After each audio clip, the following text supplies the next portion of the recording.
I have to talk about the Thunderdome. Fight Club. Seahawks training camp practice from yesterday. And the first rule of training camp Fight Club is you do not rip a teammate's helmet off and swing it at him. Apparently, DK Metcalf forgot the very first rule of training camp Fight Club. Look, I know things can get chippy at this point in the summer. I know these guys are sick and tired of going up against each other every single day. They're hot. They're miserable. They're over it. They're sick of it. I get it. Things get chippy. It's totally natural. It's totally normal. It happens every year. I understand that. However, I don't think chippy is the word that I would use to describe this incident.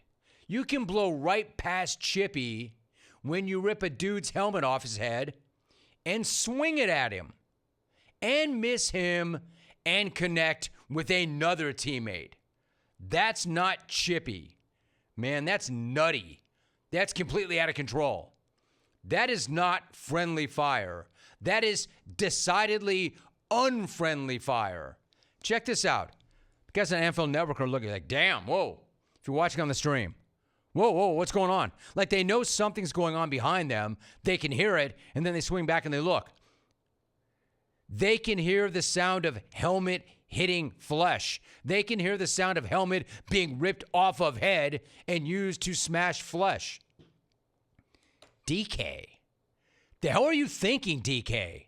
DK, the helmets are supposed to prevent brain trauma, not inflict it, not create it. I mean, it's obviously dangerous and stupid to go all Myles Garrett on an opponent. But it's somehow even worse when it's your own teammate. Again, dude didn't even hit his intended target. He ripped Trey Brown's helmet off. He was trying to bash Trey Brown with Trey Brown's helmet, only to find Kayvon Wallace instead. Wallace ends up catching that stray. Wallace is like being a peacekeeper, and he ends up getting hit with the helmet.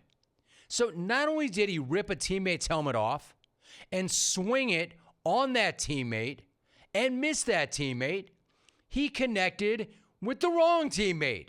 And he did so all on live television. So if you're seeing it on the stream, it's because it happened in the background of a live shot on NFL Network. I mean, this isn't like, say, I don't know, Draymond Green decking Jordan Poole, and then somebody on the inside leaking some grainy footage. No, this is right there on live TV, right on NFL Network. It's almost like he did it for the cameras. Look, good thing they all had their goofy-ass Guardian caps on, because that cap definitely lessened the impact on Kayvon Wallace, which he apparently is fine, which is a good thing, man. Can you imagine if this guy suffered a serious injury because one of his own ripped the helmet off another one of his own and smashed him with it? I'm not sure dude would be fine if there was no goofy Guardian cap on that helmet. Who knew these goofy Guardian caps would actually have a second use? They don't just protect the person wearing the helmet from potential brain trauma. They also protect whoever is on the receiving end of a helmet swing, from potential brain trauma. I'm not sure the manufacturers had that in mind, but there's a subsequent benefit right there. Who knew? There's even more value in those goofy helmets than we thought. It's also insane to me. How about this? This is great. Multiple Seahawks got tossed from that practice, obviously. Except DK Metcalf was not one of them. There were apparently at least 5 separate fights, all on that one day of practice. Was that practice, or was that a full UFC fight card? Oh, excuse me, my bad. Was that UFC 309? Pretty good fight card. I guess the DK helmet swing was not the main event, or the co-main event, or even part of the broadcast event. Because after that helmet swing, 2 more fights broke out, and one of those fights led to 2 dudes getting tossed, but not Metcalf? What do you have to do to get tossed? My bad, my friend. I'm he sorry. He ripped a dude's helmet off his head and smashed another dude with it, and he got to stay in practice. If you're wondering where the hell the coaches were during all of this to try to calm this thing down, they just failed repeatedly. Because after the DK incident, first-year head coach Mike Macdonald even cut the music, stopped the practice to address the team because he knew it was out of control. He knew he had to step in and say something and put an end to it. He probably ran up in there like the cornhole lady. Stop it! Stop it right now! We will stop this practice! This is stupid! We are adults! This is ridiculous! Cut the crap! Get! Stop it right now! We will stop this tournament! This is stupid! This is absolutely ridiculous! DK, put that helmet down! This is stupid, DK! Get out of here! Trey Brown, get! Trey Brown, get! We will stop this tournament DK, right now! we will stop this practice right now! Adults, right now! This is stupid, DK! It is a cornhole tournament fundraiser! We are adults, Get the DK! crap. This is ridiculous! Hey, whatever the coach had to say didn't work. Get! He obviously didn't get enough gets in there. Get! Whatever the hell he had to say didn't work because they just kept beating on each other. Cut the crap! He must not have said, cut the crap! Cut the crap! Because they kept beating on each other even after he stopped the practice to maybe go all cornhole woman on everybody. This is stupid! I don't know, maybe it would have been more effective if he just sang to them. Follow me on this. Obviously, screaming at them or separating them or trying to let them know how that was totally out of line, or maybe it wasn't out of line to him. Whatever it was, it didn't work. Maybe next time that happens, he can just sing to them. Follow me. Sing in his, I don't know, dulcet tones. Maybe that would have done a better job of just calming everybody down. There, clones, I did it for you. Sorry, X, you're not getting that sweet, dulcet tone. Is everybody not feeling chill? Do you not feel mellow hearing that? It's not that Mike Macdonald, but you know what he should have done? At least change the music up. If that guy can't bring that, at least put it on the loudspeaker. At least put the bullhorn next to your iPhone on your playlist and blast that out. DK would have been like, oh, yeah, I got it. I'm good. I'm good, coach. I'm good. DK's putting his helmet back on, strapping it back up. Now, I mean, in all seriousness, pretty sketchy situation for a head coach who hasn't even coached an NFL game yet. I'm not saying that he's not built for it or cut out for it, but pretty sketch. Hey, look, I'm not saying that DK hasn't gotten emotional before. But still, pretty sketch to have one of the best players on the team, maybe the single best player on the team, ripping off his bonnet and swinging on a teammate in the middle of a practice that was really more like a Royal Rumble than a practice. At least Macdonald did come out and say afterwards that DK addressed the team after practice and that he had, quote, a great message, end of quote. He didn't say exactly what that great message was. I would love to know what that great message was. What did DK Metcalf say? What was his message? Don't mess with me, yo. I'll bash your face. I'll bash your skull with your own helmet. Just so we're all on the same page. Hey, everybody, I have something I want to say. You mess with me, I'll rip your helmet off your head and I'll bash you in the face with it. Any questions? Yeah, that's what I thought. See you tomorrow. What was the message? Because that was the message that he sent during practice.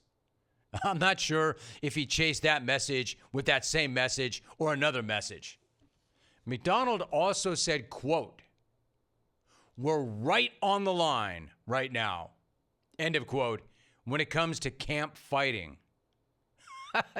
We're right on the line, as in we haven't crossed the line yet. We're good. We're right up on that line. We're looking over the line. We're right on it. You're on the line?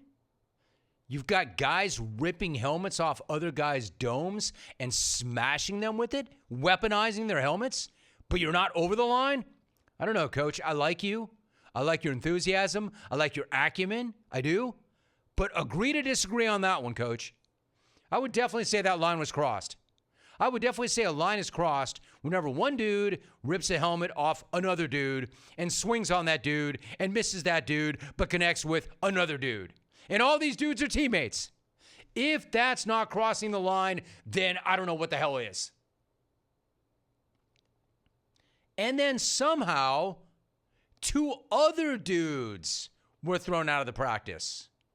I mean, I get that there are rules for stars and rules for other people, but it's just practice. Practice? What, are you afraid of getting on the wrong side of DK Metcalf? You can't throw him out of practice. What does that guy have to do to get thrown out of practice? Damn near concussed a guy. Could have done, how much damage he could have done to a teammate? And he's allowed to continue on? But you know what really blows my mind? It wasn't even the most insane. This is what's insane. What's insane is how insane that was, and it wasn't even the most insane and dangerous viral helmet swing video from the last 24 hours. Can I repeat that before I show you this next thing? As insane as that was, and we could go another year or years without seeing something that insane, it wasn't even the most insane helmet viral swing of the day. Check out this insane video from Appalachian State's practice. Watch this. Look at this dude. If you're watching on the stream, that is bad, man. That is so much worse. That is chilling. That is really, really scary. Now that looked like straight, flush, solid, bonnet to naked dome contact.